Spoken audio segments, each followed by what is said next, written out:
All right, so today we're going to continue our conversation about the different topics. And for this week and the next week, we'll be talking about defending in the middle third of the field. And so when we're talking about defending in the middle third, there's really three situations in which we'll find ourselves defending in the middle third. The first situation is in a situation of a kickoff. So the other team gets a kickoff. We are starting the game or restarting after a goal, and the opposing team has the ball, and they're getting ready to start the game. So in this situation,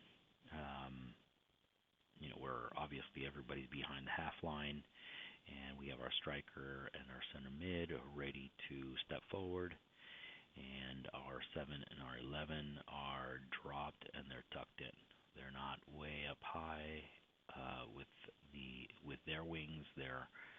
We use the term drop and tuck because they're dropping towards their own goal and they're tucking in towards the center. So both the wingers are dropped in and tucked in. The center backs, the 5 and the 6, they need to be aligned with roughly this semicircle and stepping forward so that when that ball gets played, we're ready to move up. So the idea when we're talking about defending in the middle third, there's three key concepts. And the first key concept is do not allow the progression. Don't allow them to move forward with the ball or move the ball forward. And that's achieved by using proper 1v1 defending, getting in your stance, do not allowing them to get around you, and being patient.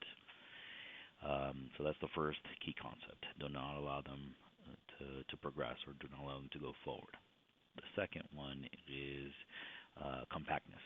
So compactness means getting close together, cutting off passing lanes or spaces in between our players so that the other team cannot exploit them or take advantage of them.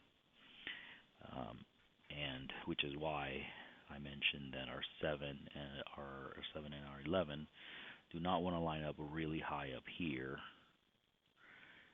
especially on the kickoff, because as soon as the kickoff gets played, they can play the ball back to their 10, and then the 10, seeing this big space, could just play a through ball right through here and could put us in a tough spot.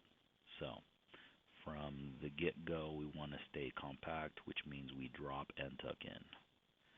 So our 7 or 11 drop towards the goal and tuck in towards the center.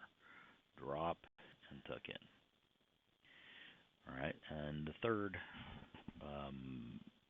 concept or the third objective is that we want to provide good pressure, cover, and balance. So when we talk about pressure, cover, and balance in training, we're limiting it to 3 players on the field, but we'll go over how that looks like or what that looks like when we're in a game. So we're in a kickoff situation. Typically what happens is that the ball gets played back to the 10 from kickoff, because this number 9 has to pass the ball somewhere. And typically it's to their 10, just like we do. In that situation, our 9 needs to start stepping up and putting pressure on that 10, not allowing that player to start just dribbling forward or looking to play a pass into this number 9. So first order of business is for our 9 to get in front of this 10 and not allow this player to move forward. Our 10 needs to start also stepping up to provide that cover. So in case this number 10 is really good with dribbling and our number 9 is not being patient and this player gets around them, then our number 10 can step up and provide that cover that we need. So again, the main idea is do not allow them to move forward. Don't allow them to dribble forward with the ball. Our 7 and 11 are going to want to start stepping up also and we don't really have to, not at this point. We can start to creep up just a little bit, just so that we're close enough to be able to cover in case anything happens. But at this point, because the ball is at the center of the field, we're looking at pressure, and the coverage is done by everybody.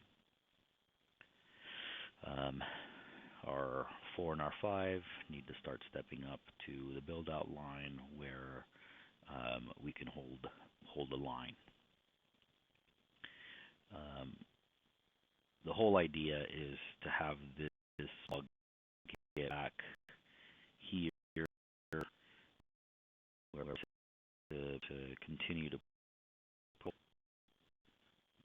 Our 10 matches up with their 10, and then we can slowly start to push up higher and higher.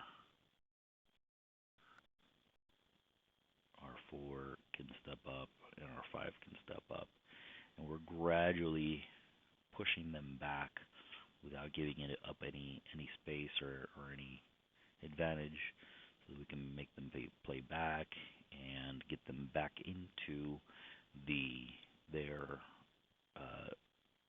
defensive third or our attacking third. And that's just the basic idea. Obviously, when this ball goes back to the 4, our 11 is not pushing up really high. They're still staying tucked in, waiting, cutting off this passing option in case this player wants to play a ball to the 7. We're not giving away the through ball. By getting up high, we're not giving away this through ball that can sneak in behind us. So the key concepts remain. Stay compact. If this ball is to make it out wide, then again we want to get in front of them, pressure. Our 4 drops back because this 9 will probably push up. Our 5 drops back. Our 10 drops back to cover. And the 7 is still providing balance. The 7 doesn't have to come up wide over here. They need to stay tucked in. And a rule of thumb for how far a player needs to get tucked in is no more than the midway point. So from this midway point, anywhere in this area is appropriate. Anywhere past that, and then we're no longer in balance, that ball can get played on the other side, and then we get caught unbalanced, and there's a lot of room in front of us. So we want to stay providing balance.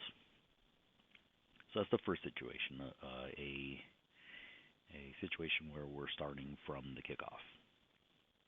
Another situation that we find ourselves when we're defending in the middle third is when there's a turnover, meaning that we are attacking. The ball may be with this winger here. This winger may be out here, and then our 4's here, our 10's here, our 7 is wide up here, our 9 is up the field here, and so there's either a bad pass or a bad touch, or we lose on a 1v1 situation and we lose the ball. So in that situation, our first order of business is to make sure that the player that's closest to the ball, in this case, typically it's going to be the player that lost the ball, needs to stay in front of the player that got the ball back. So this number 11, say that they were dribbling forward and lost the ball. Now the ball is with the other team. This number 11 needs to stay with that player. Do not allow them to get behind you.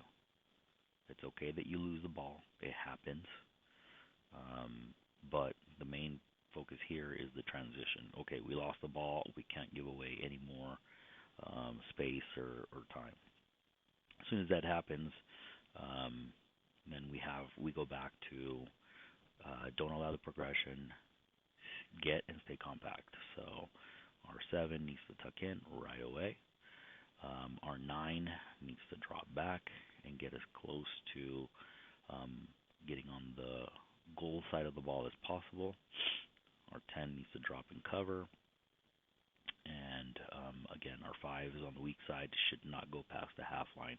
They need to drop to the build out line and kind of cover. And this is the main thing. We lose the ball here. The player closest to the ball needs to apply immediate pressure and not get beat on the dribble. And wait for the teammates to drop back. This can also happen when maybe one of our defenders starts dribbling forward.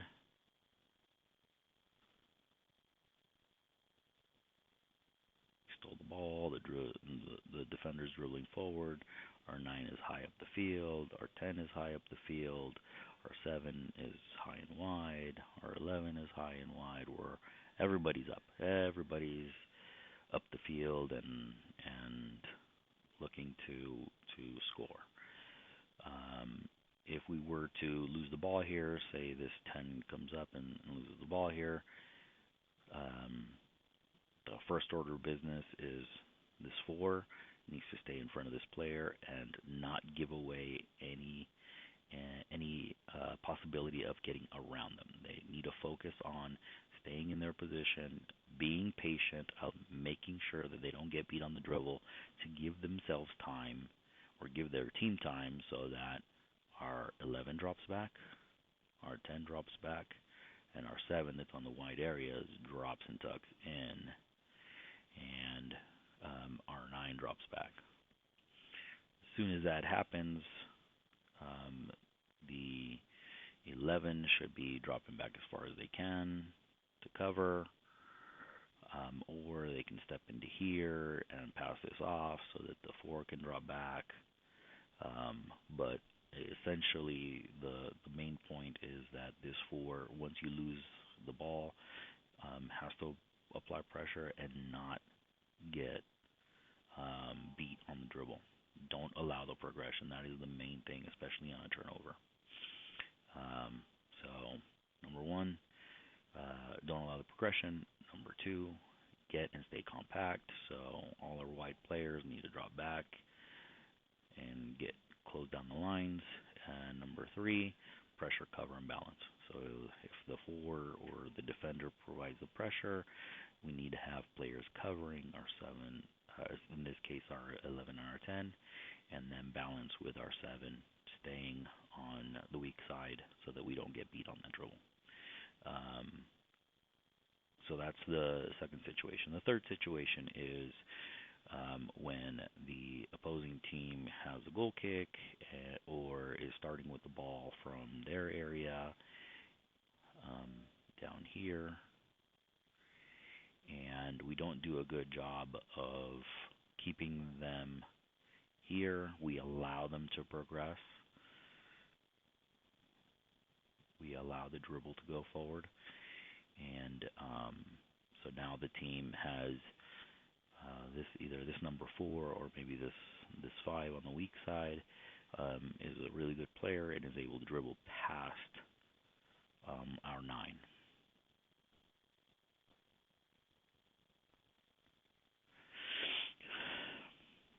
So typically our 10 would be the player that's covering for our 9. So our 10 would have to step up with this number 4. And again, the main point of your job as the first defender is to not allow them to go forward. Don't allow them to get past you. And give yourself and your team time to be able to drop and tuck in. Drop and tuck in. And the 9's job is to hurry up and get back so that they're on the right side of the ball here. We don't want to allow the transition to go any further than here. So whether it's on this side or the opposite side with their player here, our 9 steps up. Everybody's up because they have a goal kick, and everybody's up the field. This 9 steps up and is either too slow or is impatient and stabs at the ball, gets beat. Now this number 5 gets past this player. Again, 10 steps in front. R7 drops and tucks in. R11 drops and tucks in. R4 and R5 start to drop and trying their best to maintain as tight a space as possible and delay waiting for the 9 to drop back and get on the goal side of the ball. All right. So essentially, those are the 3 situations we'll be defending in the middle third, and that's how our team should be moving when defending in the middle third. Thank you.